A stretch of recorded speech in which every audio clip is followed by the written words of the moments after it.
आत्तापर्यंत ना आपण सर्वांनी VLCC ब्रँडचं पपया फेशियल किट असतं किंवा काहींनी वापरलं सुद्धा असेल, पण ते खरंच 100% पपई वापरून बनलेलं असतं का हे कधी आपण जाणूनच घेत नाही.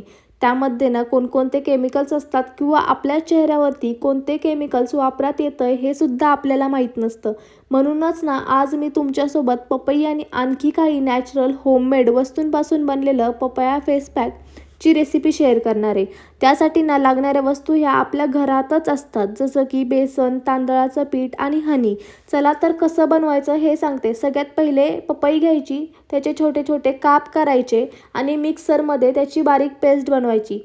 ही पेस्ट ना एका बाउलमध्ये काढून घ्यायची. मग त्यामध्ये 1 चमचा बेसन, 1 चमचा तांदळाचं पीठ ॲड करायचं आणि थोडंसं हनी ॲड करायचं आणि हे सर्व मिक्स करायचं. 2 मिनिट चांगलं फेटून घ्यायचं आणि तयार झालेलं फेस पॅक ना चेहऱ्यावरती अप्लाय करायचं आणि 20 मिनिटानंतर चेहरा कोमट पाण्याने वॉश करायचा. अशा आणखी काही होम रेमेडीज बघण्यासाठी मला नक्की फॉलो करा आणि व्हिडिओ आवडला असेल तर नक्की लाईक अँड शेअर करा विसरू नका.